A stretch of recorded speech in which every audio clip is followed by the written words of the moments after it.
Bien, alors écoutez, nous avons la paracha de Ré cette semaine, qui commence au chapitre 11, verset 26. J'ai préparé trois sujets d'étude, mais si vous avez des questions à me poser, on commencera par elles. Est-ce que vous arrivez à m'entendre quand même? Regarde, tu veux fermer la porte?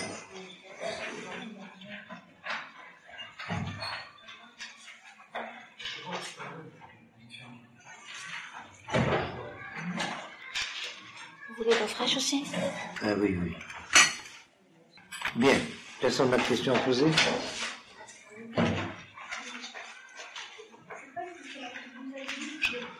Vous avez demandé de vous rappeler, vous vouliez nous expliquer la soupe de Nechem Roïm chez Ali Medabouchi. Nechem Roïm.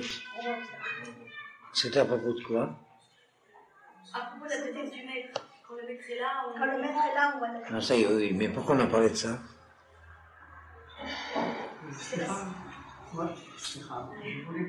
Attendez, mais mélangez pas deux questions différentes. C'est sur la même? Non, alors c'est l'autre. Ça avait un rapport avec le fait que Moshe était encore vivant et que Très bien. demandait l'Aïra. Très bien. Alors vous allez prendre des livres de Bereshit. Tiens, prends-en pour tout le monde. Bereshit pour tout le monde. Oui, et tu m'en donnes un pour moi aussi. Qu'est-ce que vous demandez? Vous avez parlé beaucoup de Yirat Hashem. La semaine dernière. Oui. Yirat Hashem. Seulement que dans la Torah, on a mis en valeur l'amour de Dieu avant la crainte de Dieu. Ah, très bien. Mais où dans la Torah? Très bien. Très bien. D'ailleurs, au moment... Qu'est-ce que c'est ce chahut? C'est la distraction des règles. C'est pas une raison pour faire du bruit. Vous savez qu'est-ce que ça veut dire Shema Israël? Qu'est-ce que ça veut dire Shema Israël? Ça veut dire tais-toi Israël, sinon tu peux pas écouter. Et d'ailleurs, c'est un verset. Quel verset? Hein? Asket, pas Ashket. Asket, Sheket, mais c'est Asket. Skat en arabe. Alors attendez, je vous donne le verset d'abord de cela et après je reviendrai. Une minute que vous préparez ce verset. Donc c'est dans Vaïgash. Une minute.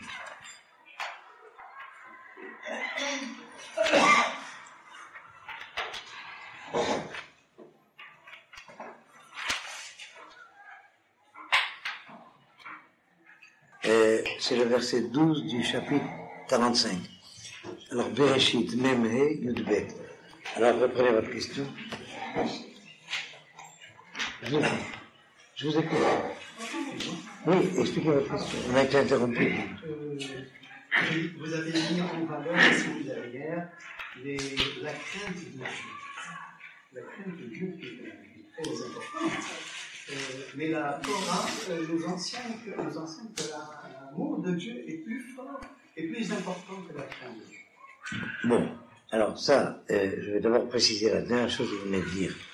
C'est un enseignement de Rashi qui cite le Midrash à propos de Ve'ahavta et Hashem Elokecha, qui est donc, je vous donne la référence, c'est dans Dvarim, chapitre 6, verset 6, Kachal, tout de suite.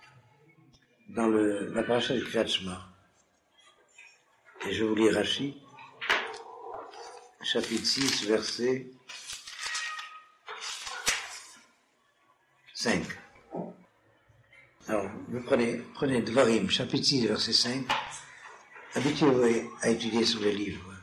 Alors, Dvarim, vous les avez, chapitre 6, verset 5. Ça y est? Alors, je vous lis ce que dit Rashi sur le verset. Ve'ahavta et Hashem Elokecha, tu aimeras Hashem ton Dieu. Et Rashi cite le Sifré. Vous avez Rashi sous les yeux?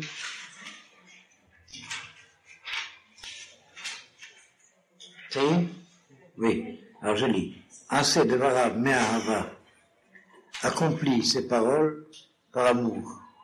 Enodomé Ose Me'ahava, il ne ressemble pas à celui qui agit par amour, les Ose Me'ira, que celui qui agit par crainte. À Ose Etzel Rabo Me'ira, celui qui agit auprès de son maître par crainte, Keshéu Matri Ahalav, lorsqu'il lui semble qu'il le met dans la gêne, matriah, il le, je sais plus parler français, il le dérange, oui, c'est plus que déranger. Oui. Menicho et olechlo, il le laisse et il s'en va, il le quitte. Ça veut dire que la motivation par la crainte et la motivation par l'amour sont différentes de nature. C'est bien ça, à cet enseignement? Oui. Seulement, on avait étudié la dernière fois, peut-être je l'ai dit trop vite, alors je le répète, c'est que la motivation des commandements, de l'accomplissement des commandements négatifs, ne pas faire ce qu'il est interdit de faire, c'est la motivation, c'est la crainte. C'est parce que j'ai peur de porter atteinte à une valeur que je ne fais pas ce qu'on m'interdit de faire. C'est clair. Et les mots ont un sens simple. J'ai peur, c'est la crainte de porter atteinte à la valeur. Vous vous rappelez de ça? C'est Yirat Shamayim. Non, la motivation qui consiste à faire ce qu'on doit faire, c'est l'amour. C'est parce que j'aime celui qui me demande d'accomplir sa volonté que j'accomplis sa volonté. C'est parce que j'aime ce qui est demandé que je le fais. Donc il y a ces deux motivations. La Yera, c'est pour les mitzvot lot arasé, et la Ahava, c'est pour les mitzvot arasé. Mais il y a un ordre. C'est d'abord la motivation de crainte, et ensuite la motivation par amour. Comme je vous avais dit, il y a un ordre chronologique, si vous voulez. Mais, bien évidemment, ce qu'enseigne Rachid ici va au-delà, même dans l'attitude de motivation par la crainte, c'est par amour qu'il faut agir. C'est un peu plus profond, mais vous comprenez par vous-même. Est-ce que c'est clair? C'est parce que je l'aime que j'ai peur de lui causer du tort. Est-ce que c'est clair? Je vais ici une petite parenthèse pour profiter de votre question. On est souvent confronté au problème de la différence de sensibilité religieuse entre l'islam et la chrétienté d'un côté, et d'autre part le judaïsme. Chaque fois que je vous parle de cela de manière différente, c'est quand on est confronté, et dans la génération où nous vivons, on ne peut pas ne pas être confronté, au problème des rivalités d'identité issues de la famille d'Abraham. Vous savez que nous sommes à Jérusalem, en plein, au centre de ces rivalités d'identité. Il y a d'un côté l'islam par Ishmaël, de l'autre côté la chrétienté par Esav, et en fin de compte, on ne peut pas ne pas remarquer, c'est d'ailleurs quelque chose d'extrêmement important à découvrir, mais il faut tout de suite l'oublier, parce que c'est tellement massif, ça donne le vertige, que l'histoire de l'humanité reproduit l'histoire de la famille d'Abraham. C'est-à-dire la rivalité de Esav est reprise par la chrétienté, et la rivalité d'Ishmaël est reprise par l'islam. Alors l'islam et la chrétienté sont des mondes énormes. Les péripéties historiques qui ont cristallisé ces deux rivalités, la chrétienté d'un côté et l'islam de l'autre, sont très complexes. Et pourtant ça rejoint dans la simplicité absolue la réclamation de Ishmaël qui réclame la terre d'Isaac et la réclamation de Esav qui réclame le ciel de Jacob. Je ne sais pas si vous voyez à quel point on est confronté de façon massive à la signification de notre histoire. C'est un autre sujet, mais je le signale. Pourquoi les juifs ne sont pas sensibles à cela? Pourquoi les chrétiens sont sensibles à cela? Les musulmans sont sensibles à cela? Les juifs ne sont pas sensibles. Regardez ce qui se passe au gouvernement. Encore aujourd'hui à la télévision, il y avait un débat à la Knesset. On est en train de discuter qui a plus de droits sur les Harabaïtes, les Palestiniens ou les Jordaniens. Et les Juifs, pas question.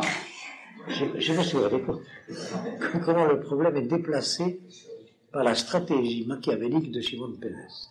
Le vrai problème, c'est entre l'OLP et la Jordanie. C'est pas du tout entre les Juifs et les Arabes, ne croyez pas. Et alors, dans un coin, c'est le Vatican qui attend de décider ce qu'il va décider. Je ne sais pas si vous voyez le problème. Bon, bref. Et alors, par rapport à notre question de théologie, il est bien évident que c'est schématique, parce que toutes les exceptions existent, mais elles sont à l'échelle des tendances individuelles de tel ou tel théologien dans l'islam ou dans la chrétienté. L'islam a mis l'accent sur la crainte, et la chrétienté a mis l'accent sur l'amour. Et lorsqu'il y en a une des deux motivations à l'exclusive des autres, c'est une hérésie. Les deux sont nécessaires, et lorsqu'il y en a une sans l'autre, je vous donne un exemple. La sensibilité juive a toujours perçu comme l'impureté absolue la manière dont les chrétiens, surtout les mystiques chrétiens, parlent de l'amour de Dieu. C'est indécent, c'est impudique. Je ne pense pas que vous lisez cette littérature, mais si vous lisez les débordements mystiques de Sainte Thérèse d'Avila ou de Saint Ignace de Loyola, d'ailleurs je vous ai cité ces deux-là intentionnellement parce qu'ils sont d'origine juive, c'est, je ne sais pas si vous savez, c'est indécent, c'est impudique. C'est l'amour sans la crainte. Alors il n'y a pas de barrière, c'est, bref, je ne veux pas employer des termes français, ils sont trop, pas assez cuits. Et alors que dans l'atmosphère de la religiosité islamique, c'est la terreur absolue. Il y a un abîme entre la créature et le créateur, et alors c'est la soumission absolue, c'est l'islam dans le sens étymologique, c'est à plat ventre, muslim en arabe, ça veut dire le soumis, mais alors le soumis à la manière arabe, je ne sais pas si vous savez que c'est la soumission des arabes. Hein? Les chrétiens ont la mission, mais les arabes la soumission. Et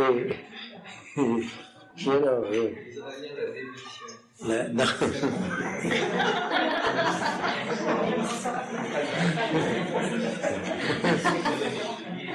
Tu crois un copyright. Et alors effectivement, vous voyez, s'il y a l'un sans l'autre, d'un côté on a mis l'accent sur la transcendance absolue, c'est l'islam, de l'autre côté sur l'immanence absolue, c'est la chrétienté. Les deux motivations sont tout antiques, mais il faut savoir que l'un sans l'autre, c'est l'hérésie absolue. Est-ce que c'est clair? Alors on trouve chez des chrétiens, surtout chez les protestants, la perception de la transcendance. On trouve chez les musulmans, surtout chez les soufis, la perception de l'immanence, mais en général la dominante est ce que j'ai indiqué. Et alors, je vais citer donc pour cela la Mishnah du Pirkei Avot, Altihu ka'avadim hamshamshim et arav almenat lekabel peras. Ne soyez pas intéressés dans votre service, ça veut dire servez par amour. Vihi mora shamayim alechem, et que la crainte de Dieu soit sur vous, servez par crainte. Et voyez donc là aussi, c'est l'ordre que vous signalez. Mais je vous avais peut-être la dernière fois donné cette lecture qui nous vient des grands théologiens du Moyen-Âge. Vihi mora shamayim alechem, en hébreu ça veut dire une promesse, un ordre. Vihi mora shamayim, et que soit la crainte de Dieu sur vous.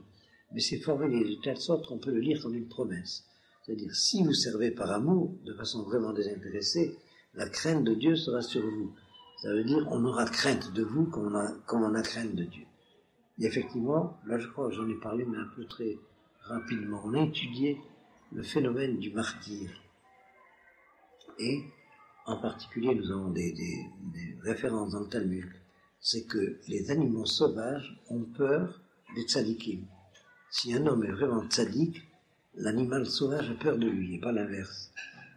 Et on a expérimenté cela en anthropologie zoologique. C'est une science qui existe, et j'ai étudié, en étudiant l'anthropologie humaine, et le musée de l'homme, ça dit quelque chose, le Trocadéro. J'ai passé 2 ans là-bas à étudier ces choses-là, et effectivement, il y a des témoignages extraordinaires. C'est-à-dire, si un homme a peur, alors le chien n'a pas peur de lui. Mais si un homme est calme et serein, le chien a peur de lui. Alors c'est encore beaucoup plus profond lorsque l'animal perçoit qu'il a en face de lui un homme immoral. Alors là, il se déchaîne, il devient sauvage. Ce sont des expériences qui ont été faites. Et il y a des monographies là-dessus. Ce sont des travaux dits scientifiques. Moi, je les ai suivis. Alors ça va un peu dans ce sens-là. Il y a énormément de versets. Qui dit les nations auront la crainte et la terreur de vous dans la mesure où vous êtes des gens bien. Bon, c'est clair. Alors voilà ce que je voulais citer. C'est-à-dire que c'est pas contradictoire, mais il y a un ordre. C'est d'abord la ira, ensuite la hava. Et la hava mène à une ira supérieure, qui s'appelle Irat Aromemut, la crainte révérentielle, comme on dit en français. Je vais montrer ce que le Rav nous a enseigné un jour. L'engendrement des vertus, vous avez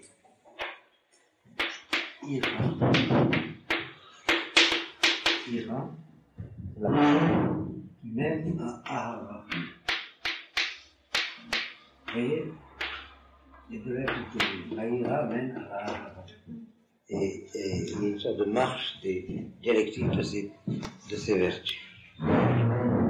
Bon, Bon, alors là, vous allez prendre maintenant et j'ai surtout cité ça la dernière fois, enfin j'ai insisté un peu, par le fait que beaucoup de juifs ont honte vis-à-vis de la théologie chrétienne de parler de la crainte de Dieu. Et il ne faut pas avoir honte, et les mots ont le sens simple. Ira, ça veut dire la crainte, la peur. C'est peur de faire du mal. Et c'est une véritable crainte. Je pense que c'est clair. Alors il y a tous les niveaux, je les ai énumérés la dernière fois, je ne les reprends pas, mais je vous rappelle quelque chose que je vous ai cité au nom de mon maître, Jacob Gordel, qui nous disait, si quelqu'un te dit qu'il n'a pas peur de Dieu, toi aie peur de lui. C'est très clair comme enseignement. Il citait le Talmud qui disait, si tu vois un païen sur un trottoir, change de trottoir. Parce que s'il n'a pas peur de Dieu, il n'aura pas peur de te tuer. À la limite, c'est schématique. À la limite, c'est ça. Quelqu'un qui n'a pas la hirat shamayim, il faut se méfier de lui. Parce qu'il n'a pas pitié de lui-même, pourquoi vous voulez qu'il ait pitié de vous?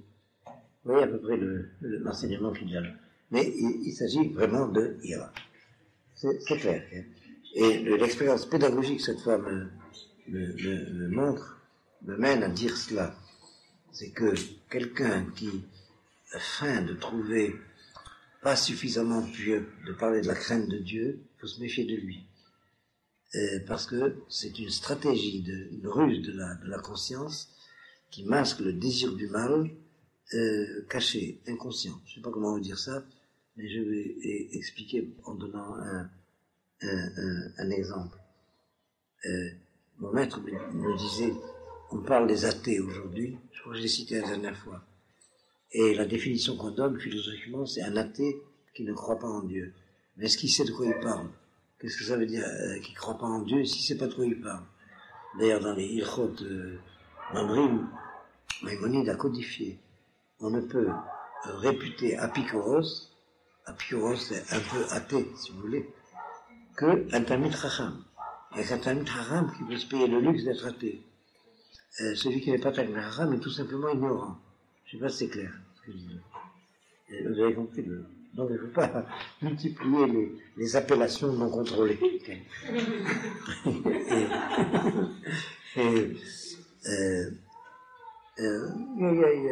y a dans une yeshiva, je crois même, j'ai entendu de quelqu'un qui a été formé à Aix-les-Bains. Vous connaissez la yeshiva d'Aix-les-Bains. Le Rav Haitin, c'est qu'on allait voir. Un jour, un Bachou Yeshiva était très inquiet et venait lui dire je crois que je ne crois pas en Dieu. Il était très malheureux. Alors le Rav lui a dit rassure-toi, le Dieu auquel tu penses, moi non plus, j'y crois pas. Oui, qu'elle avait pas vu. Alors, bon, en tout cas, pour dire ce que mon maître a enseigné, il dit un athée moderne, c'est quelqu'un qui ne croit pas au mal. C'est ça un athée moderne. Quelqu'un qui ne croit pas que le mal, c'est le mal. Quelqu'un qui peut vous transformer le mal en bien. On a expérimenté ça avec la propagande nazie. C'est là où c'était le plus évident. Jusqu'au nazisme, on savait que les gens qui faisaient le mal savaient que c'était le mal qu'ils faisaient. Mais les nazis sont arrivés à démontrer au monde que c'était le bien qu'ils faisaient en faisant le mal. Je sais pas si il y a une très belle page de Lévinas là-dessus, d'ailleurs. Je ne me rappelle plus dans quel livre. Non, je l'ai lu dans une publication, pas dans un livre. Il expliquait ça, que le drame de l'époque de l'occupation, c'est que c'était la première fois de l'histoire humaine où on ne savait plus où était le bien et le mal. Et le mal se faisait prendre pour le bien et faisait prendre le bien pour le mal. Enfin, c'est ce qui est arrivé avec le revirement du gouvernement israélien vis-à-vis des Palestiniens. D'un coup, subitement, le mal devient le bien et le bien devient le mal. Je ne sais pas si vous suivez ça. Hein? On a démonisé les Khaloutim et on a angélisé les assassins. D'un coup. C'est exactement le même problème. Et c'est très grave d'ailleurs comme dans... C'est grave ? La télévision d'hier. La télévision d'hier. J'ai pas vu. Oui, vraiment. Et alors le plus fort, c'est que les idéologues savent très bien ce qu'ils font. Mais ils finissent par se convaincre eux-mêmes. Alors ça c'est très grave. Je vous donnerai un exemple et je reviens à l'histoire de la et ça aussi je tiens de mon maître. Une des plus grandes méchancetés qu'on peut avoir vis-à-vis d'autrui, c'est de faire comme si c'était un ange. Parce qu'ensuite, on l'attend au tournant, et au premier pépin, on l'accuse de ne pas être un ange. Je ne sais pas si vous comprenez ce que je veux dire. Mais ça, c'est une méchanceté subtile. Comment? Qu'il n'y ait pas un ange? Vous voyez les querelles matrimoniales. Mon ange, qu'est-ce que c'est effectivement la méchanceté, elle est à pure. Il faut savoir qu'autrui est comme chacun, doué d'un Yetzerato et d'un Yetzerara. Faire comme si l'autre, c'est que Yetzerato, c'est très méchant. Vous voyez à peu près cette ruse de la méchanceté. C'est clair ce que j'ai dit. Et on trouve un peu ça dans le christianisme. Et enfin, donc, il y a une tendance du puritanisme chrétien à faire comme s'il faudrait, en principe, on est des anges, et comme on n'est que des hommes, donc on est perdu. Grosso modo, c'est ça. Ouais. Alors on prend la place de... Regardez ce que dit Joseph. Lorsque il se fait reconnaître de ses frères. Alors c'est chapitre 45 dans Bréchit, verset 12. Bréchit, oui. Je vous attends patiemment. Vous savez, les seuls travaux pratiques que je vous demanderai de faire, bien entendu, vous pouvez lire tout ce que vous voulez, c'est du temps perdu. C'est de vous habituer à chercher des références. Vous pouvez prendre d'ailleurs comme exercice un bottin. Vous avez, je sais pas moi, Tête-Bout 46, 28, Jérémie 37, 2. Cherchez des... Bon. Alors, vous y êtes? C'est ce que peut vous faire arriver au verset. Alors, lorsque Joseph se fait reconnaître de ses frères, et c'est très important, il y a un verset plus haut qui dit que Joseph a reconnu ses frères et eux ne l'ont pas reconnu. Mais qui c'est Joseph? C'est le juste caché qui reconnaît ses frères, mais ses frères ne le reconnaissent pas. Jusqu'au moment où il est soumis à l'épreuve, il les soumet à l'épreuve qui lui permet de se révéler à eux. Très important dans l'histoire juive. Vous avez des juifs qui ne reconnaissent pas les justes cachés, alors que les justes cachés les reconnaissent comme juifs. Je vous donne un exemple où vous avez deviné. Vous avez deviné. Alors expliquez-moi, éclairez-moi.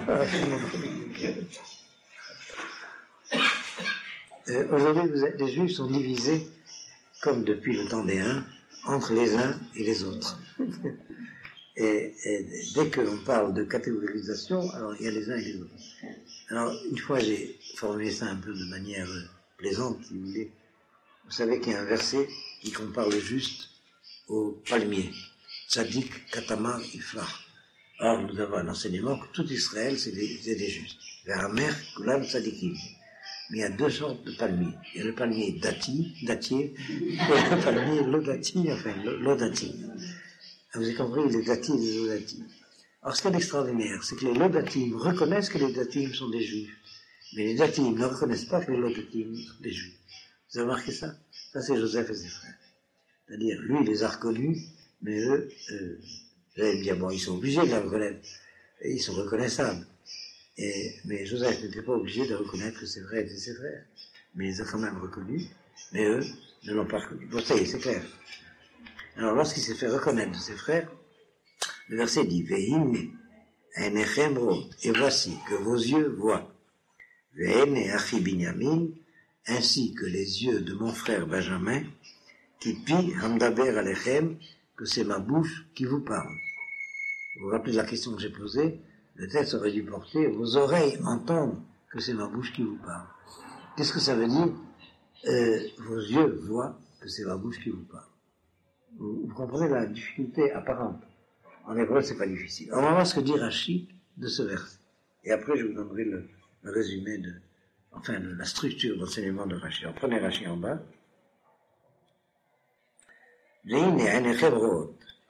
Première lecture, et voici, vos yeux voient, Birmodi, ma gloire. Veshéani Achechem, et que je suis votre frère. Shéani Mahul Kachem, que je suis circoncis comme vous. Et comment, en voyant la gloire de Joseph, il voit qu'il est circoncis. On y va. Hein. Et aussi, qui pi amdaber alechem belashon kodesh, que ma bouche vous parle en langue sainte, en hébreu. Ve'ene achi Binyamin, Ishva et Kulam Yachad, l'Omar, en parlant de son frère Benjamin, il a fait équivaloir tous ses frères à Benjamin pour dire, c'est que Shem, Sheini Sina Binyamin Achi, de même que je n'ai pas de haine contre Benjamin mon frère, Shahar Eloya Bimchirati, puisqu'il se trouvait pas là quand vous m'avez vendu. Car En Belibi, Sinar Alechem, il n'y a pas en mon cœur de haine contre vous. Bon. Essentiellement, Rachel dit trois choses. Il a dit, vous voyez que je suis circoncis, que je vous parle en hébreu, et que je n'ai pas de haine contre vous. Comment Rachi a tiré ça du verset? Alors, premièrement, la première indication. Non, je vous donne d'abord la structure de l'explication de Rachi, ça nous aidera à aller plus vite pour l'explication de chacun des trois points. Et ça, cette structure-là, on l'étudie surtout à propos des enseignements du Maharal concernant l'ensemble de la Torah. Le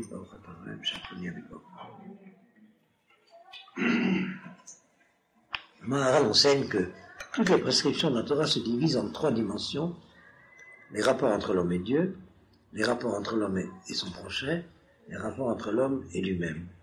Vous savez cela. Il y a les mitzvot ben adam la makom, les mitzvot ben adam la havero, les mitzvot ben adam la atzmo. Bon, vous êtes déjà familier à cette division. Alors, vous allez retrouver ces trois dimensions dans les trois enseignements de Rashi. Après, ce qu'il faut découvrir, c'est que c'est la sagesse. Et je vous cite un verset des Proverbes. Chochmat Adam Tahir Befanav. La sagesse d'un homme éclaire son visage. Il y a un secret du visage humain.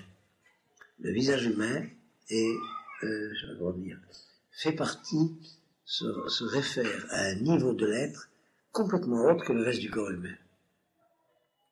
En fait, il n'y a pas que le visage, il y a deux organes. Le visage est un autre organe. Si vous voyez la statuaire, je ne sais pas comment on dit en français, j'ai oublié, la morphologie du corps humain, tout l'ensemble du corps se réfère à une morphologie, mais le visage se réfère à quelque chose de plus. C'est à travers le visage que l'animation du visage fait penser qu'une âme est présente. Est-ce que c'est clair? Je vous donne, pour éclairer ce problème, un exemple qui était dit à propos de Moïse. Vous savez que Moïse, lorsqu'il est redescendu de la montagne où il a reçu les tables de la loi, son visage éclairait de manière telle que sa vue était insupportable. Il fallait qu'il descende un voile, se cache par un voile sur le visage. C'est d'ailleurs l'origine du soudar. Le soudar, c'est le châle que les Talmidei Chachamim se mettent. C'est passé d'usage. Ceux d'entre vous qui ont vu encore des photographies, surtout de Talmidei Chachamim, des Sfaradim, ont vu qu'au-dessus de leur kippa ou calotte, en réalité, turban, ils ont un châle qui leur couvre le visage. Je sais pas, chez les Ashkenazim, c'est resté le talit que les Talmidei Chachamim ont sur la tête. Je ne sais pas si vous avez encore ces images en mémoire. Et alors, Jonathan, je vous expliquerai pourquoi, mais quoi qu'il en soit, ça veut dire, le premier homme, son âme a animé son visage. Mais Moïse avait une identité humaine, une intensité beaucoup plus grande, son corps tout entier était animé par l'âme, et donc le visage d'autant plus. Est-ce que vous avez compris la relation? Eh bien, effectivement, il y a une apparence de shrina sur le visage, et c'est cela qu'ils perçoivent. Et vous voyez que ma bouche vous parle en lachon hakodesh. Je me suis trompé, je reprends l'analyse, et vous voyez que je suis circoncis. C'est-à-dire, il y a dans l'apparence du visage une sainteté qui procède de la circoncision de deuxième organe du corps humain qui ne fait pas partie du même ensemble morphologique. Il y a une référence à quelque chose de beaucoup plus ancien, de beaucoup plus attique, de beaucoup plus vénérable dans le visage que dans le reste du corps. Et alors, ça se rattache au fait que seuls ceux qui sont circoncis comprennent la Torah. C'est aussi apparemment un mystère. Mais l'expérience montre qu'il en est ainsi. Et surtout, ça nous enseigne que ça veut dire comprendre la Torah. J'ai énormément d'amis goy qui sont des lumières dans toutes les sciences humaines. Vraiment, des grands hommes, en mathématiques, en physique, en biologie, en droit, même en philosophie, tout ce que vous voulez. C'est vraiment des cerveaux. Dès qu'il s'agit de religion, dès qu'il s'agit de Torah, c'est le délire. Je schématise un peu, mais c'est exactement ça. quand je discute avec des ecclésiastiques, goy, c'est un pléonasme, je m'aperçois qu'ils sont incapables de comprendre un verset. Et pourtant, ils aiment la Bible. Et ils l'aiment pieusement. Mais ils y comprennent rien. Mais alors, comme on dit en pataouette. Et alors, d'où ça vient? Ça vient de ce que la Torah n'est compréhensible que par ceux qui sont circoncis. Bon. Il faut savoir, c'est une donnée de fait, de réalité. Et alors, donc il faut comprendre que ça veut dire comprendre la Torah. Tira? C'est une question que j'attendais. Mais attendez, je finisse ça. Et alors, et je vous répondrai en même temps sur la question que je n'avais pas formulée. Pourquoi il n'y a pas de commandement aux femmes d'étudier la Torah? Vous avez la réponse aux deux questions à la fois. Et je connais même des juifs authentiquement circoncis qui comprennent rien à une page de Talmud. Mais au moins, non, la circoncision du cœur, mais ils comprennent rien à une page de Talmud. Mais au moins, ils comprennent qu'est-ce que ça veut dire qu'ils ne comprennent pas. Je ne sais pas si c'est clair. J'ai connu un très grand Talmid Chacham, qui était très grand Talmid Chacham du Pshat de la Torah. Mais il m'a avoué lui-même, un juriste d'ailleurs, mais il m'a avoué lui-même, je sais, c'est d'église d'une parashat à Shavuot, mais il m'a avoué lui-même que 3 pages de Talmud, ça lui donnait la migraine. Et il ne pouvait pas. Non. Et ça veut dire, il ne s'agit pas, comprendre la Torah, c'est pas lire le sens des mots. Ça, n'importe quel, je ne sais pas comment dire, professeur d'université peut vous traduire un verset. Même en grec, même en latin. L'étude de la Torah, la compréhension de la Torah, c'est pas de traduire le verset. Ça, c'est de la grammaire. Mais qu'est-ce que ça veut dire? Ça, c'est comprendre la Torah. Je sais pas si c'est suffisamment clair. Enfin, à vous, j'ai pas à démontrer ça. Dès qu'on commence à lire, la première certitude, c'est qu'on comprend rien. Alors, on a beau traduire, on traduit des choses qu'on ne comprend pas. Par exemple, cette question que je vais poser. Pourquoi le texte dit « Vos yeux voient que c'est ma bouche qui vous parle ». Et pour comprendre, il faut recevoir de la tradition de lecture. Avec le texte, un dictionnaire et sa tête, on ne comprend rien. À la rigueur, les plus honnêtes reconnaissent que ce qu'ils comprennent, c'est qu'ils comprennent rien. Je vous répète, le premier exemple systématique que j'ai l'habitude de donner, parce que c'est le premier exemple de la lecture de la Torah, et c'est la première question de Rashi. Au commencement, Dieu créa le ciel et la terre. Rashi dit ce au commencement n'a pas de sens. En mikra azé, Omer el Adarcheni. Et il lui donne un sens d'après le Midrash. Qu'est-ce que ça veut dire au commencement? En vue de la Torah, en vue d'Israël. Il nous fait lire tout à fait ailleurs. Pour une fois, qu'un livre commence au commencement, Rashi dit c'est pas normal. Et alors, voilà quelle est l'explication. Si vous lisez Rashi, c'est un effet littéraire énorme, okay? Effectivement, personne ne se rend compte de ça. Pour une fois, qu'un livre peut commencer au commencement, Rashi intervient et dit, mais ça veut rien dire, c'est pas normal. Le raisonnement est très simple. Ça peut pas être avant ou après le commencement. Parce que le commencement et créé, ça coïncide. D'ailleurs, si vous voyez le mot Bereshit, les 3 premières lettres, c'est Bara. Les premières lettres de Bereshit. Le commencement du commencement, c'est la création. Ça veut dire, ça peut pas être avant le commencement ou après le commencement que le monde a été créé. Le monde a été créé au commencement, ça coïncide. Donc, au commencement, qu'est-ce que ça veut dire? Réfléchissez bien. Vous pouvez tourner ça 36 fois, il n'y a pas de réponse. Alors, il faut faire appel à la tradition, qu'est-ce que veut dire ce mot Bereshit? Et les grammairiens vont insister en disant, mais commencement de quoi? Au commencement, en hébreu, c'est un état construit, Bereshit. Bereshit ma. Au commencement de quoi? Dieu crée le ciel et la terre. Et si tu dis au commencement du temps, le temps est une dimension intérieure de l'être. Et ça, les physiciens le savent. Hein? Vous comprenez ces choses-là. Et ce verset est incompréhensible. Et ce verset est incompréhensible. Et Rashi nous le dit en nous faisant comprendre que tous les versets sont incompréhensibles. Regardez comment Rashi dit. En amikra azé omer el adarcheni. Il dit pas pasuk azé. Il dit ce texte, amikra, tout le texte, azé omer el adarcheni. Ce texte ne dit pas autre chose que trouve-moi un sens. Vous n'avez jamais remarqué ça. Okay? Et après, il cite un midrash. Quand comme on expliquait nos maîtres, Bishvi la Torah Shenikret Reshit, c'est en fonction de la Torah qui est appelée commencement 2. Commencement 2, c'est un verset des Proverbes. Kanani Reshit Darko, il m'a acquis au début de son chemin.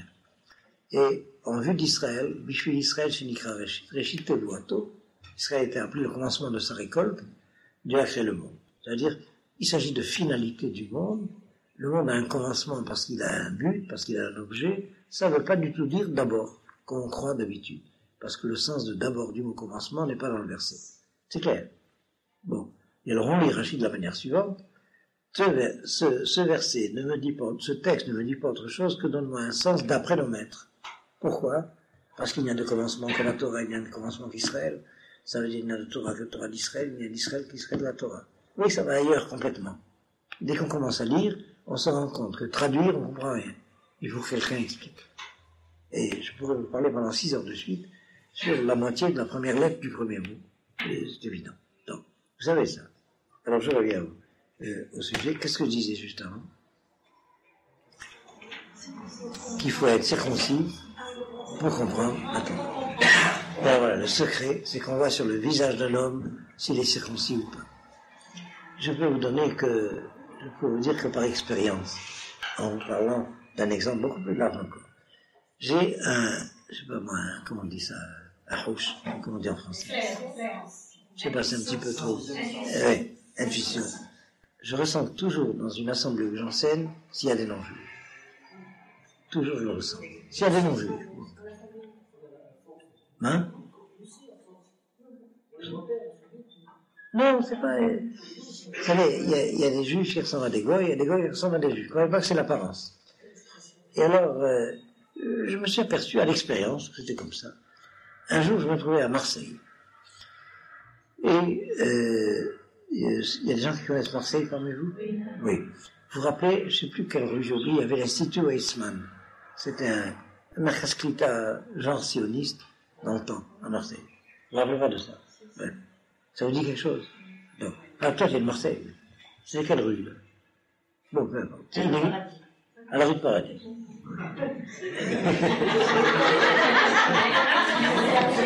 Et alors il y avait une assemblée dans une grande proportion de pieds noirs. Et les pieds noirs, ça s'entend, ça se voit à l'accent. Et puis, après mon exposé, il y a une brave dame qui me pose une question qui m'a un peu paru bizarre, mais avec un accent pied noir énorme. Je dis, écoutez, je suis vraiment désolé, mais avant de vous répondre, je vais vous poser une question. Est-ce que vous êtes vraiment juive? Et la salle qui s'esclave. T'es une juive en train de se convertir au christianisme. Ça va jusque-là.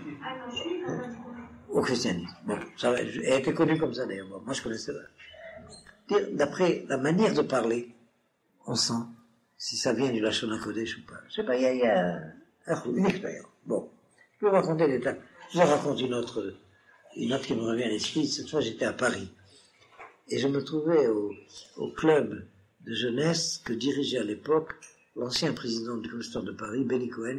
Le club au Sentier, ça s'appelle comment? Il y a des Parisiens parmi vous.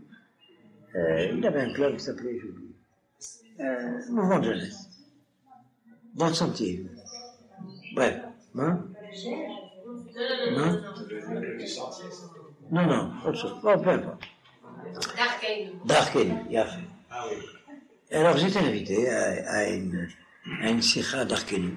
Je suis allé vraiment de manière positive, parce que Benny Cohen, à l'époque, je crois qu'il n'a pas changé, était très sioniste parisien. Enfin, sioniste, comme ça. Alors,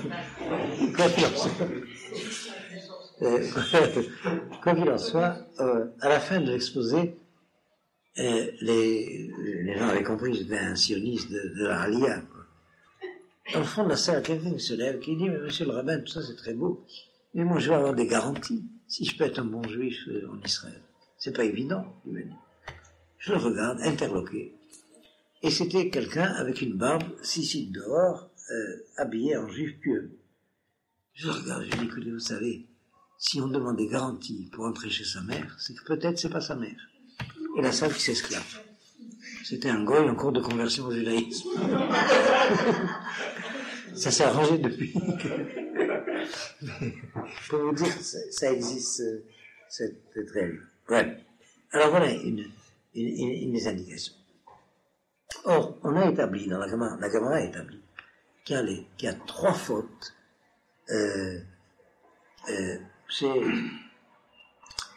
comment vous dire ça en français? Je vais vous dire en hébreu. C'est Yahareg Val Yarabé. 3 fautes que l'on doit accepter d'être tué, mais ne pas les transgresser. C'est l'idolâtrie, le meurtre et la débauche. Alors regardez ce que dit Joseph pour se faire reconnaître de ses frères d'après Rachid. Vous avez remarqué? Idolâtrie, je parle hébreu. Le meurtre, j'ai pas de haine contre vous, pas plus que j'en ai pour Benjamin. La débauche, je suis circoncis. Vous voyez les trois dimensions. C'est clair. Alors voilà le pshat de Rachid. C'est-à-dire, ce qui se passe là, c'est beaucoup plus que simplement une péripétie anecdotique d'un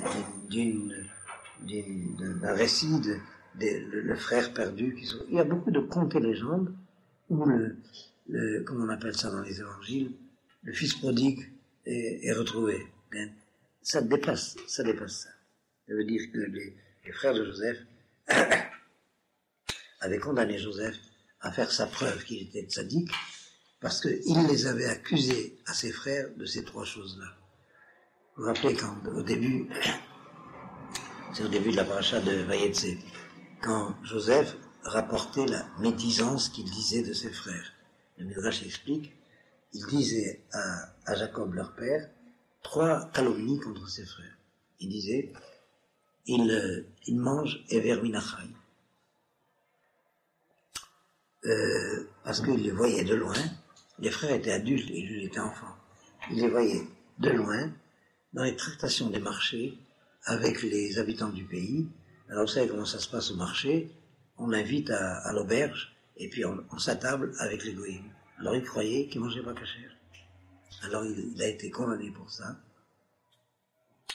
Ils les accusaient de débauche, parce qu'il plaisantait avec les commerçantes, et avec les clientes, hein, ces 3 choses, et il les accusait de mépriser les fils des servantes.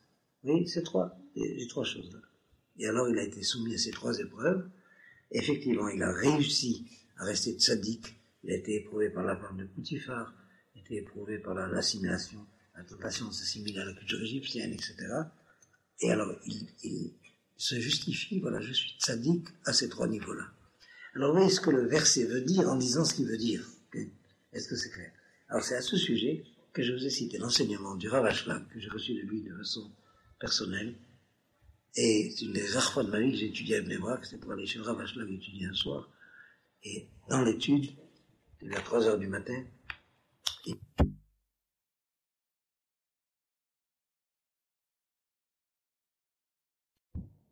Enechem Arorot, vos yeux voient de quoi je vous parle, qui piam d'aver les faits. Et c'est ça que je vous ai cité la semaine dernière. Vous y êtes? Alors, qui avait posé? Ah, c'est toi. Okay. Alors, on va arriver par là au premier mot de la paracha. Ré, voix. J'ai pas fait exprès. Alors, on va prendre le premier verset de la paracha.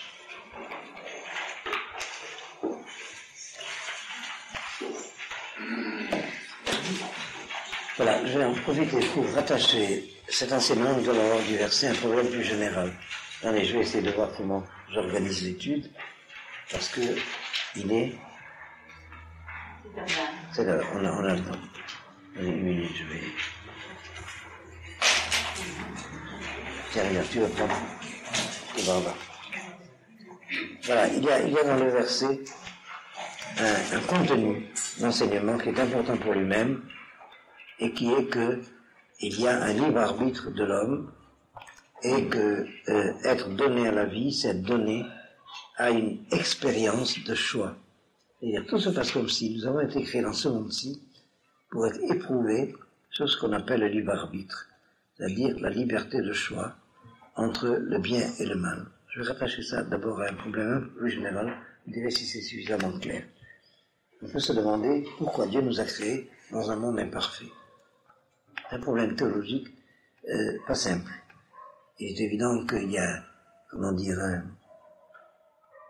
un décalage entre ce que la Torah semble dire du monde, dans le jugement de Dieu, que tout est bien, et la réalité de l'expérience que nous avons. Nous avons, nous, les créatures, l'expérience d'un monde où il y a le bien et le mal. Or, la Torah semble, je dis bien semble, parler d'un monde qui n'est que bien. Il y a là un décalage que beaucoup de consciences religieuses, par pudeur, n'osent pas se poser comme question, mais qui préoccupe souvent énormément de consciences, même pieuses, même religieuses. La crainte du blasphème, de dire, mais enfin, le monde tel que nous l'expérimentons, eh c'est pas comme ça que la Torah en parle. Et puis, dès qu'on a passé le premier chapitre, où il semble que, vous voyez ce verset qui revient de façon systématique, et Dieu vit que tout était bon, et Dieu vit que tout était bon, subitement on bascule dans la faute. J'ai remarqué ça. Au point que ça semble donner raison, je dis bien, ça semble donner raison.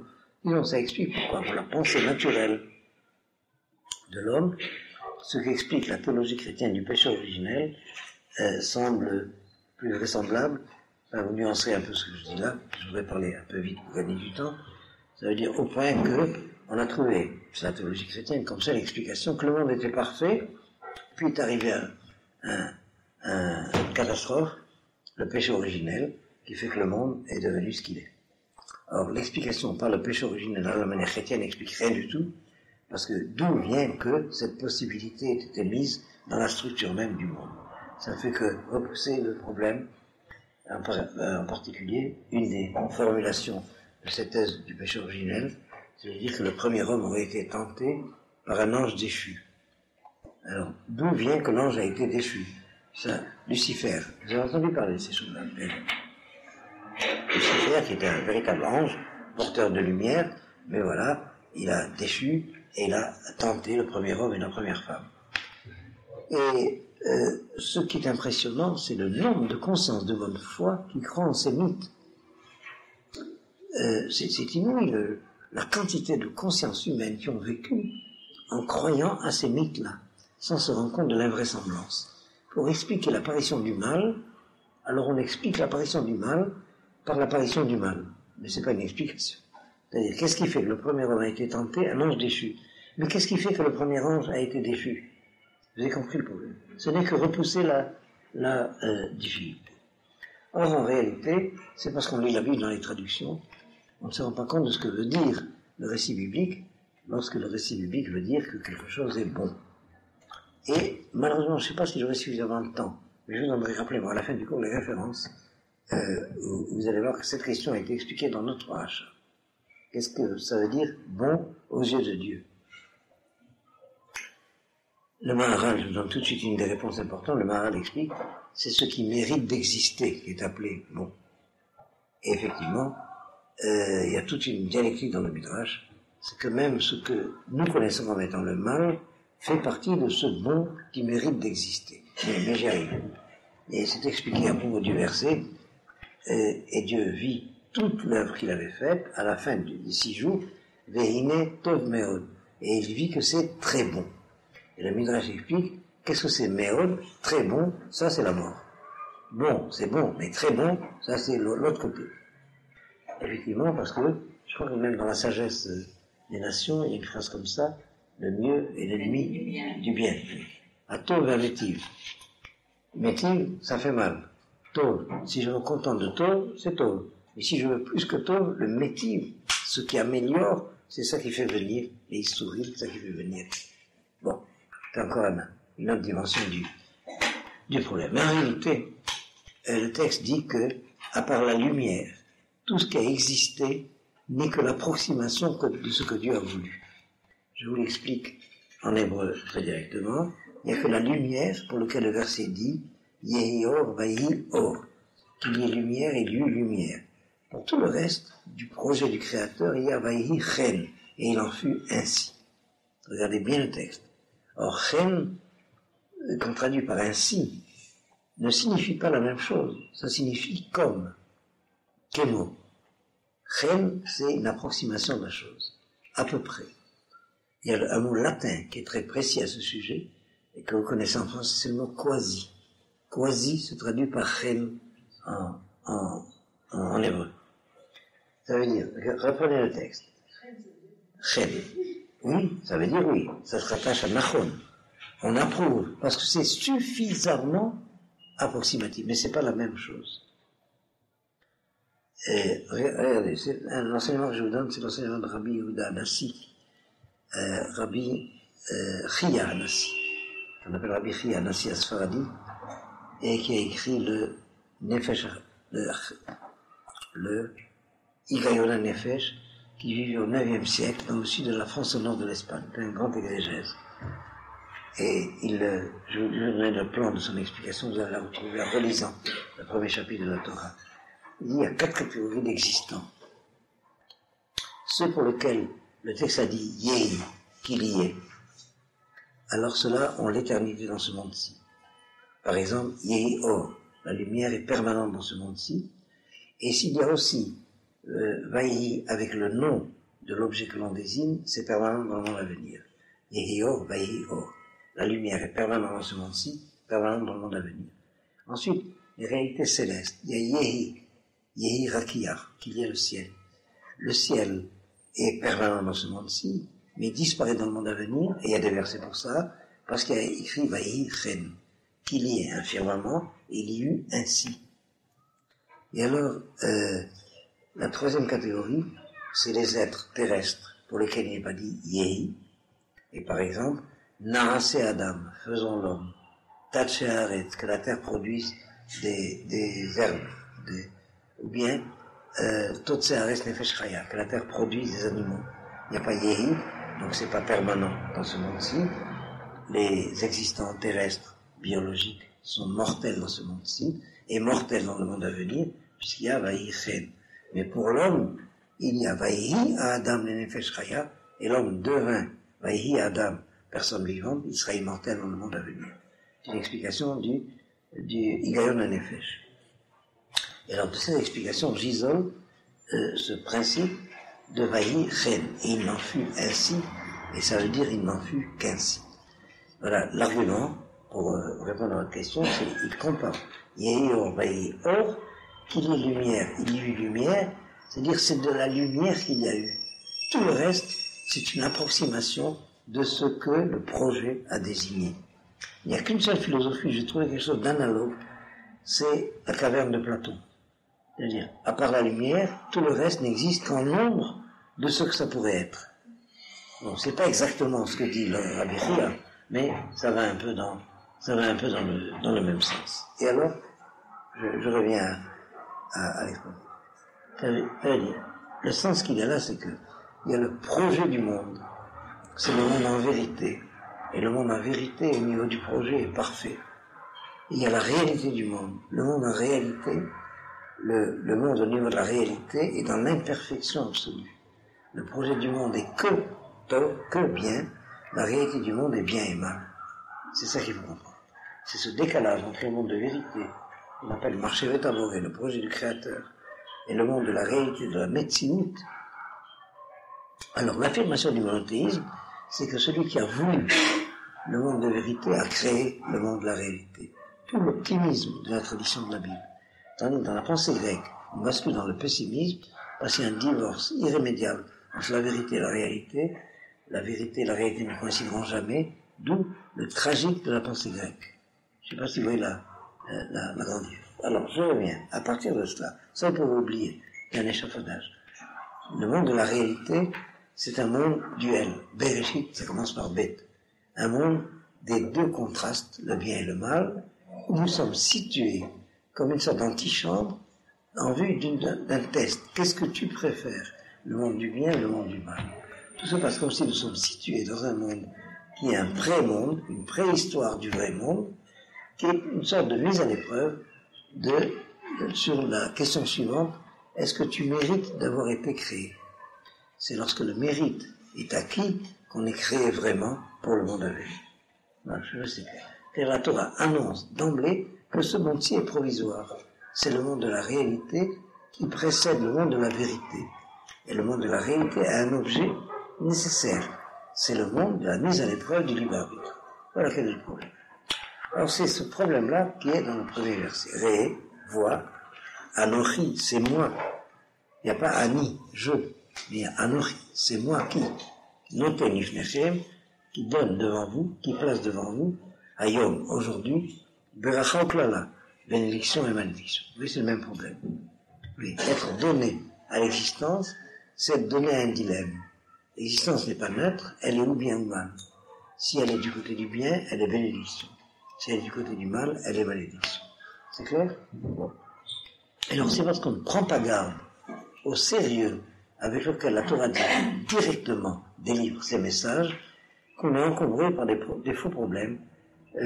Par exemple, celui que Christine a dit tout à l'heure, est-ce que la Bible ne sait pas que le monde, la réalité où nous sommes, n'a rien à voir avec le monde idéal du bien parfait? Vous comprenez qu'on est tout à fait en dehors de la théologie chrétienne. C'est pas un monde parfait qui, magiquement, est devenu imparfait. C'est un monde qui est parfait dans son projet, mais qui est réalisé dans un tzimtzum, dans une diminution d'être au niveau de la réalité, qui est la préface au monde, qu'on appelle en hébreu, alors là-bas, le monde qui est en train de venir. Je veux dire que la Torah n'a pas à nous enseigner que ce monde-ci mène à un monde à venir. Si nous ne le percevons pas par nous-mêmes, on n'est pas concerné. C'est-à-dire, l'homme de foi perçoit ce monde-ci comme ce monde-ci d'un monde à venir. Sinon, dire que c'est Dieu qui l'a créé serait un blasphème. Ce que Dieu a créé, c'est le monde à venir. Et il a diminué ce monde-ci intentionnellement. C'est pas un Lucifer qui a fait ça. C'est le Créateur.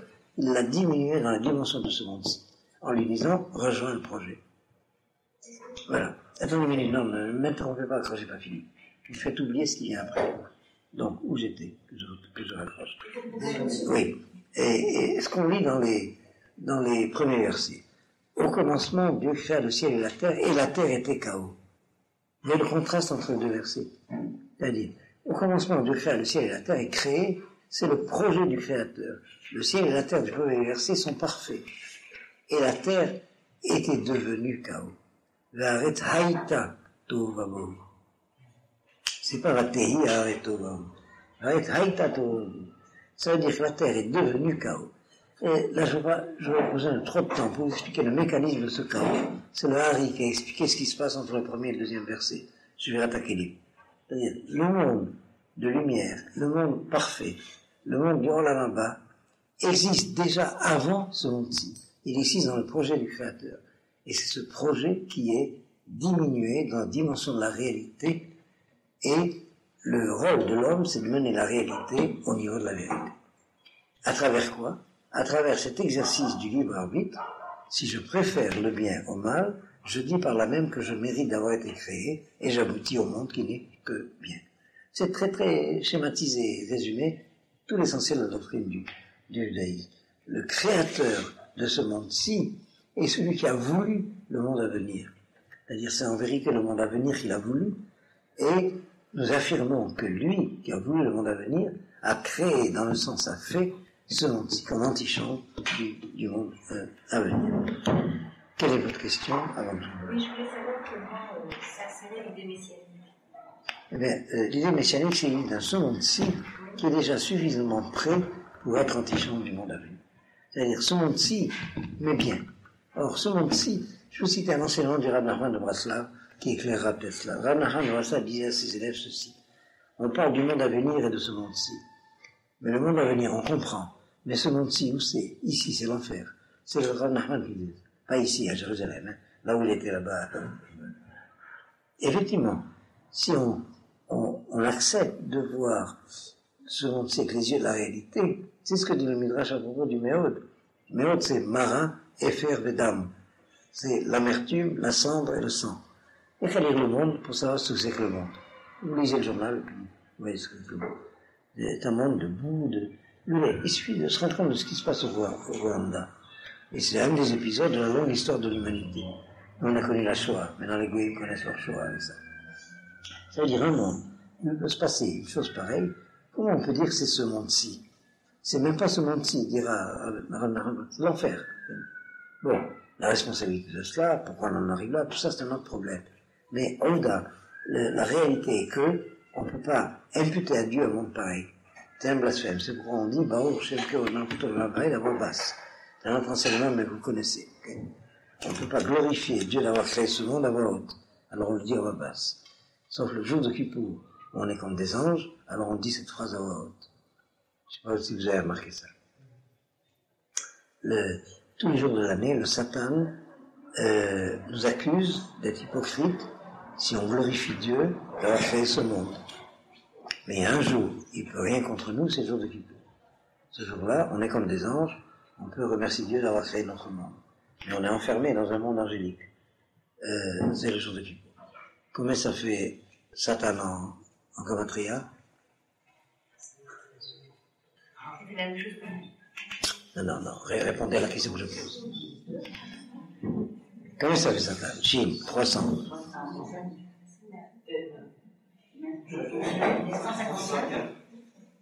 300? 59.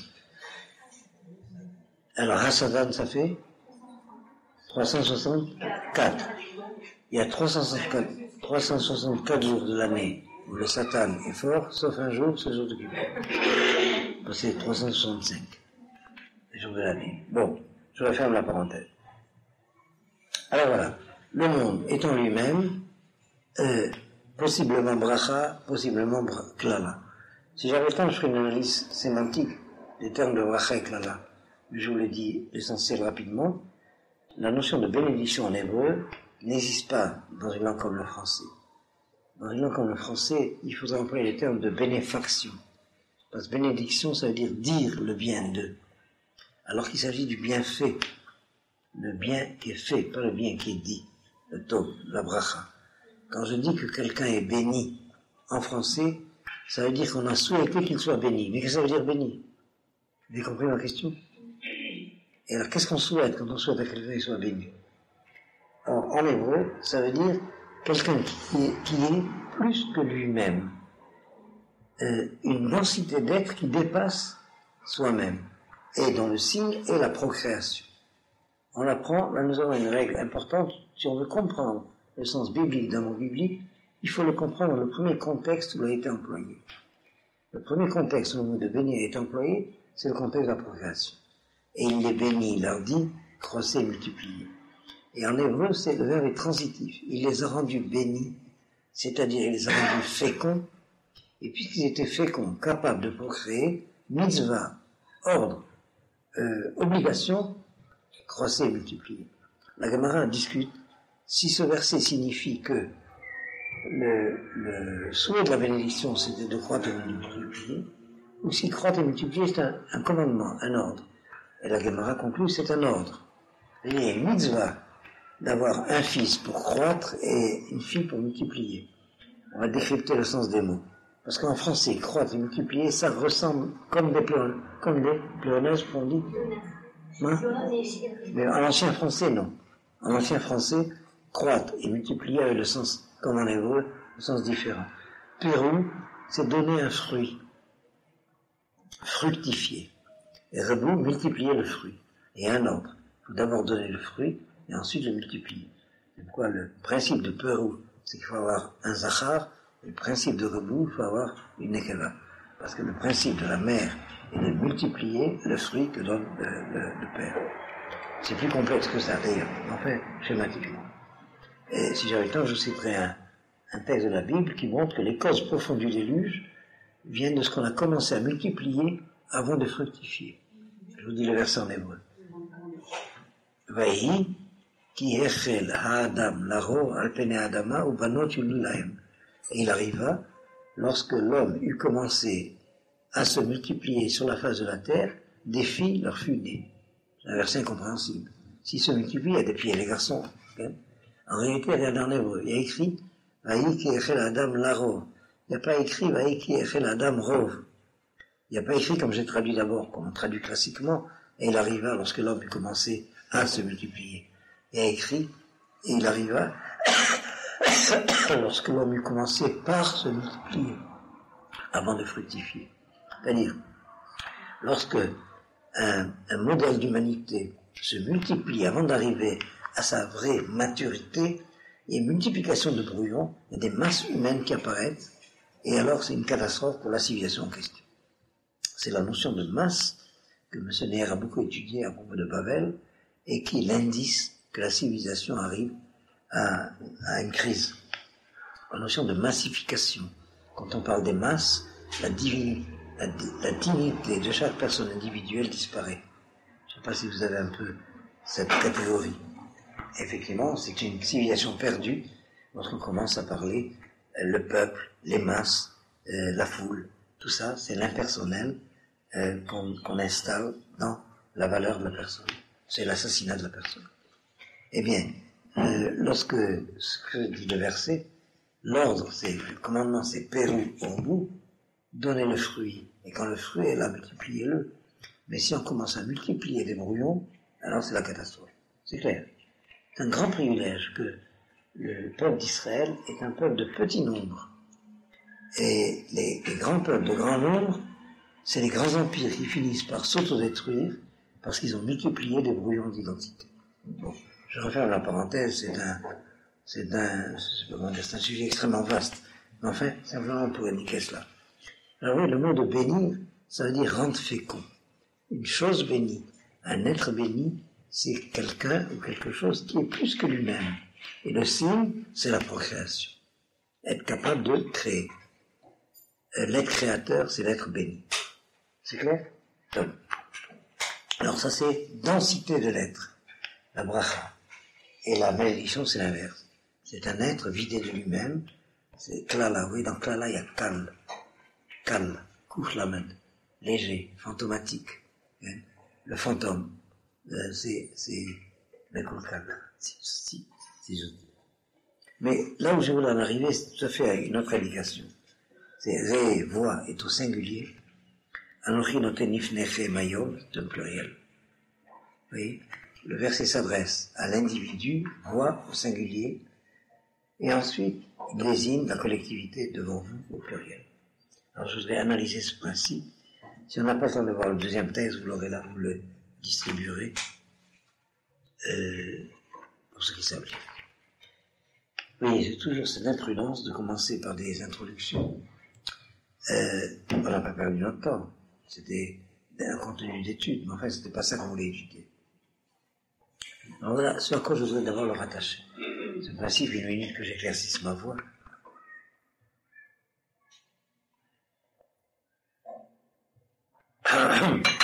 Voilà.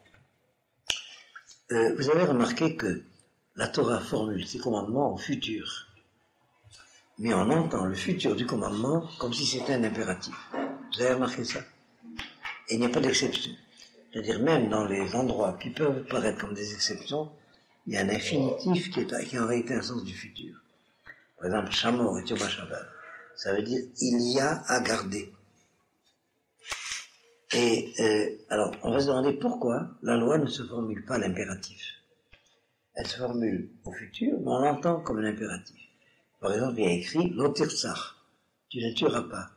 On l'entend dans le sens de « ne tue pas ». Alors voilà, je vous donne tout de suite, sans les intermédiaires, l'enseignement que nous a donné le Rav Kook à ce sujet. C'est que la loi s'adresse à la collectivité d'Israël comme une promesse. Et cette promesse est entendue par l'individu au sein de la collectivité comme un commandement à être celui qui mérite la promesse. Et vous avez compris? L'explication est très simple, mais elle est très profonde.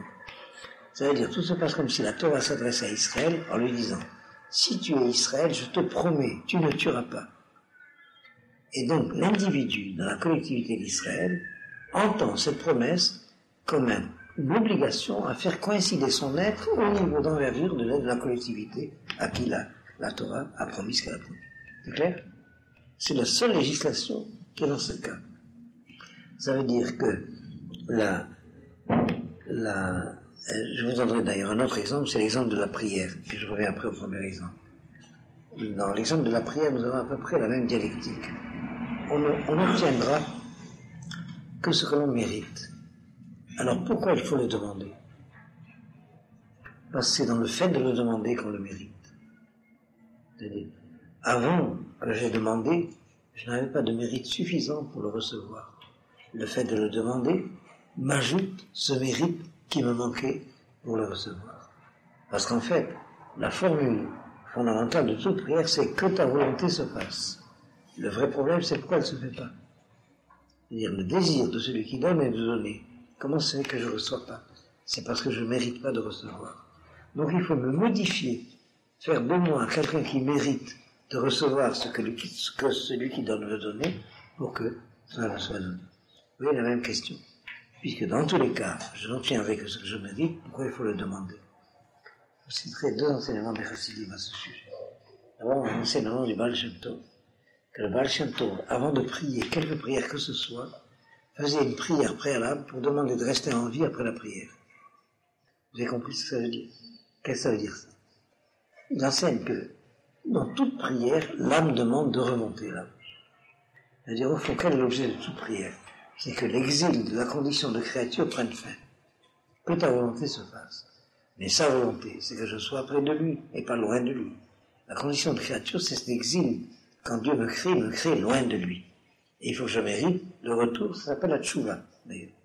Et donc, toute prière, ça consiste pour l'âme à réaliser son désir de remonter là où elle était, dans la félicité. Bon, il y a beaucoup de midrashim d'ailleurs dans le Zohar qui parlent de cela.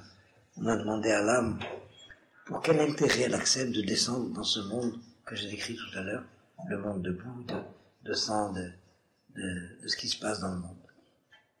La réponse du Zohar dans la partie de Vaïra dans le Zohar est extrêmement profonde. Enseigné à propos de Abraham. Il dit voilà, l'âme là-haut est comme une fille dans la maison de son père. Elle a toutes les félicités au palais de son père. Elle accepte de descendre en bas pour pouvoir remonter comme une femme dans la maison de son mari. Parce qu'il y a une grande différence. Avant la vie terrestre, elle a tout reçu sans avoir mérité.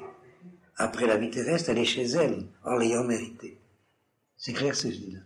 Alors pourquoi elle accepte ce péril de descendre dans le monde d'en bas? C'est pour pouvoir remonter dans une dignité qu'elle n'avait pas avant. Est-ce que c'est clair? Et effectivement, on pourrait se demander, elle était aussi bien là-haut. D'ailleurs, si on sait ce que c'est que l'exigence de la vie intérieure, de l'âme, on se rend compte que l'âme n'a qu'un seul désir, c'est de remonter. Et il faut qu'elle soit enchaînée en bas par ce que les psychologues appellent les yetzer, les pulsions, pour qu'elle consente à rester en bas. C'est le yetzer hara qui nous attache en bas. Il a une fonction, une finalité très importante. Si j'ai pas de yetzer hara, je remonte comme une montgolfière, tout de suite. Okay? C'est le yetzer hara qui m'accroche en bas. C'est pourquoi celui qui n'a plus de yetzer hara est considéré comme mort. Je sais pas si vous connaissez cette Gemara. Celui qui n'a plus de désir est considéré comme mort. Et alors, bon, c'est un thème aussi extrêmement vaste. Pourquoi je vous ai cité ça? La prière du Baal Shem Tov. Alors, avant de prier, il demandait de rester en vie après la prière. Parce que si sa prière était sincère, il montrait avec sa prière. Alors, il demandait de rester en bas après la prière. Puis, une autre histoire chassidique que je voudrais vous raconter, qui me semble extrêmement éclairante. On raconte qu'un jour, il y avait un tzaddik et ses élèves qui étaient en bateau, et c'était le jour de Rosh Hashanah, et puis il y a une grande tempête qu'il y a eu dans la mer, le bateau allait sombrer. Alors qu'est-ce qu'a fait le rabbi? Il a pris le chauffard, il a sonné du chauffard, et la tempête s'est calmée. Alors ses élèves lui ont dit que c'est de la magie. Il y a une tempête, tu sonnes du chauffard, elle se calme. Il dit pas du tout, on allait mourir. Avant de mourir, je me suis dit, c'est Rosh Hashanah, on va faire encore une mitzvah. Et par le fait qu'on ait fait une mitzvah, la tempête s'est calmée. C'est pas le chauffard qui a calmé la tempête, c'est la mitzvah. Tu vois, c'est clair. Alors, en tout cas, pour revenir au sujet, il faut bien comprendre cela. Il y a un lien entre l'individu dans la collectivité et la collectivité elle-même. Alors voilà quel est le paradoxe apparent.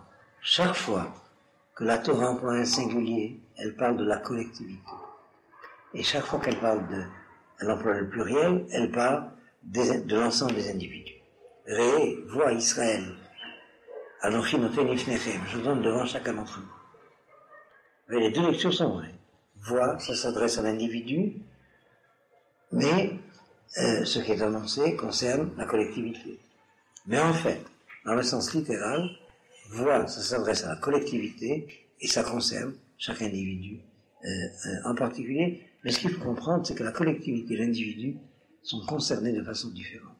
La collectivité est concernée dans la dimension de la promesse. C'est inconditionnel. Dieu sait, et la Torah l'explique, dans toute sa partie historique, pourquoi il a choisi Israël. C'est pas arbitraire. depuis le premier homme, la Torah raconte l'histoire des hommes pour expliquer pourquoi c'est par Israël que ça passe, si j'ose dire, et pas par les autres lignées. Mais c'est depuis le premier homme que cette histoire est analysée. Et voilà depuis le premier homme quelles sont les destinées des lignées, et puis on arrive à Abraham, et d'Abraham, pas tout Abraham, Ishmaël de l'autre côté, il y a Esav de l'autre, par Isaac, c'est Jacob qui devient Israël. C'est cette histoire qu'il faut apprendre pour comprendre pourquoi Dieu a choisi Israël. À partir du moment où il s'agit d'Israël, au niveau de l'identité collective, c'est inconditionnel. Maintenant, le problème de l'impératif de l'accomplissement de la loi concerne l'individu. Et ça veut dire à quelles conditions, moi, individu, je fais partie d'Israël. Donc, pour Israël comme collectivité, il n'y a aucune condition pour l'accomplissement des promesses. C'est pour l'individu qu'il y a un problème, à quelles conditions tu fais partie de cette collectivité, et il y a une invitation par obligation à faire coïncider, équivaloir son niveau d'être individuel au niveau d'être de la collectivité Israël. Je vais vous donner deux implications de cela, et je vois qu'on arrivera à l'heure. Le milieu religieux est divisé sur ce problème. Énormément de religieux de bonne foi sont persuadés qu'on n'aura Eretz Israël que si on le mérite. Que si on le mérite. C'est une erreur totale.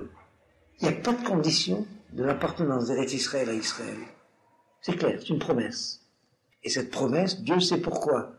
Il la confirme à la seule descendance d'Abraham qui est véritablement hébreu, c'est-à-dire Jacob qui est devenu Israël. Tout ce qui vient d'Abraham l'hébreu n'est pas Israël. Et donc, il a fallu que Dieu se révèle à Abraham, que c'est à sa descendance que cette part des Hébreux est confirmée. Et c'est Jacob qui a mérité le nom d'Israël. La promesse de cette terre est inconditionnelle.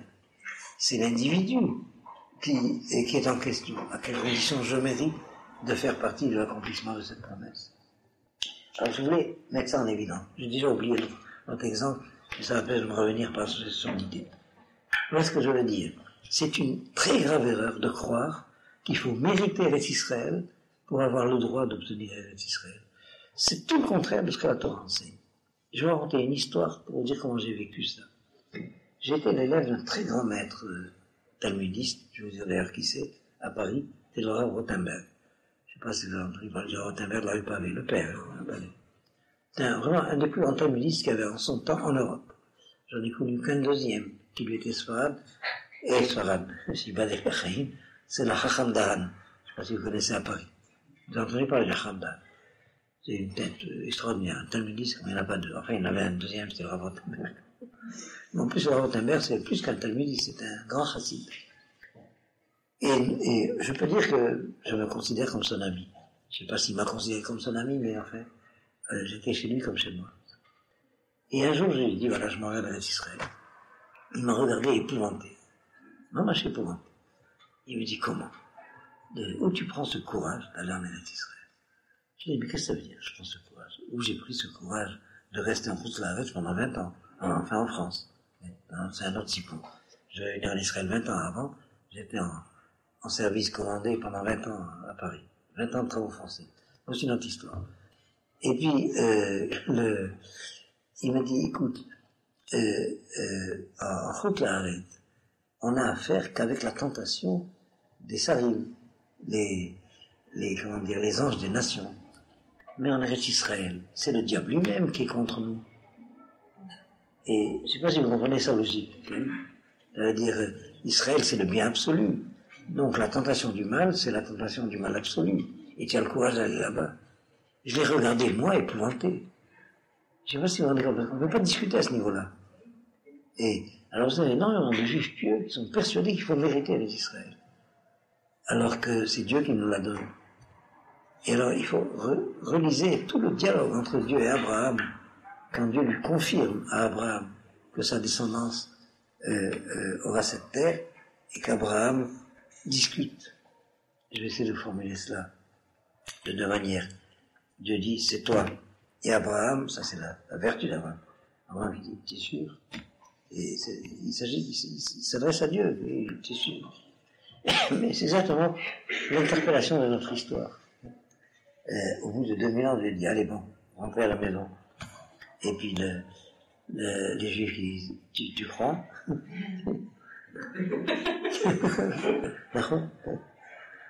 Et la deuxième chose, ça m'a passé l'idée. Qu'est-ce que je disais quand je vous annonçais deux choses? C'est quoi? De toute façon, dans la Torah, il n'y a jamais le mot promesse, il y a toujours donner. Donner. Donner. Jamais promesse. Non, jamais. Il n'y a pas de promesse du tout. Jamais. Il n'y a pas de mot promesse. Asher Natati. C'est les traductions chrétiennes qui parlent de la terre de promesse. Alors, regardez bien les terres. Madame a raison. Et d'ailleurs. Moi, je regarde tous les trucs, d'ailleurs, dans la paracha de la semaine dernière, c'est toujours aussi Natati.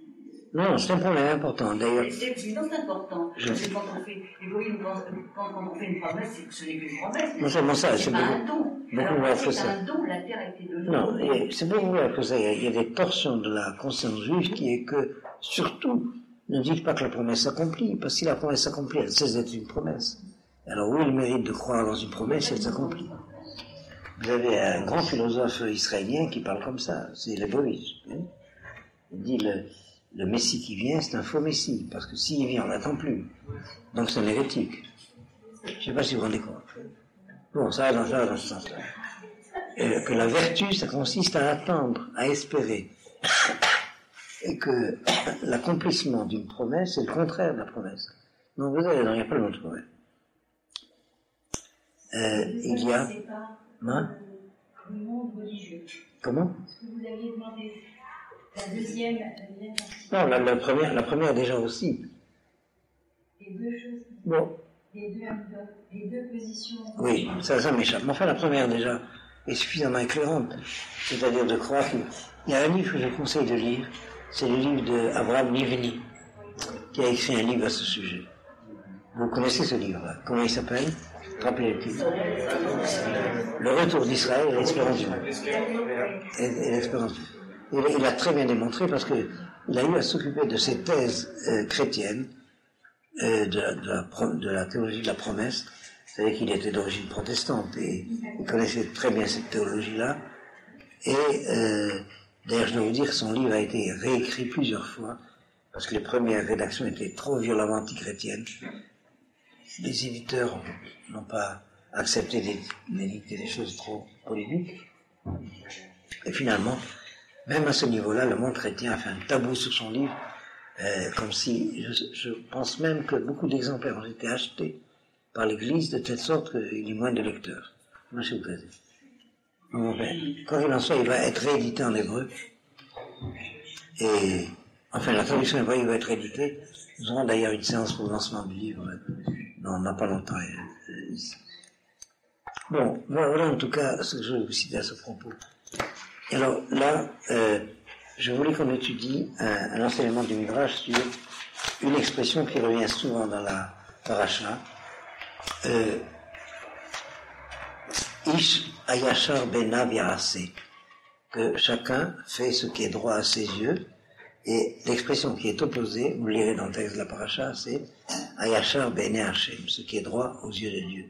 Mais il y a un verset, c'est le verset 28 du chapitre 12, il y a l'expression suivante, mais vous lirez ce que dit le Midrash, le verset 28, oui.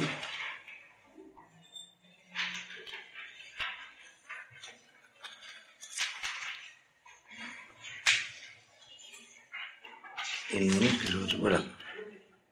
Shmor v'shamarta, et kol הדברים האלה, אשר הולכים מסביבך, למען ייטב לך, ובניך אחריך על עולם, qui ta'aseh atov et yashar, lorsque tu accompliras le bien et le droit, ve'ene Hashem elokecha, aux yeux de Hashem ton Dieu. Et là le Midrash explique qu'est-ce que c'est que le bien, qu'est-ce que c'est que le droit aux yeux de Dieu. Vous le lirez vous-même dans le Midrash, ça vous fera des sur les bails. Mais juste une explication sur le premier verset. Il ne faut pas se tromper. Lorsque le verset dit « Chacun faisait ce qui est droit à ses yeux », c'est pas arbitraire comme ça, le sens ça a pris finalement en français. « Nish Asher Ayashar Beinav Yarase », même en israélien moderne, ça veut dire caprice. Chacun juge bon ce qu'il veut. Il faut le prendre à la lettre. Ce qui est droit aux yeux de chacun, mais droit. « Nish Ayashar Beinav », il y a ce qui est droit aux yeux de l'homme, il y a ce qui est droit aux yeux de Dieu. Mais ce qui est droit aux yeux de l'homme, c'est droit. mais à un certain niveau seulement. Vous verrez l'explication dans le Midrash, c'est ce que je voulais vous citer. La prochaine fois, essayez de m'empêcher de vous faire des introductions, qu'on puisse entrer dans le jeu.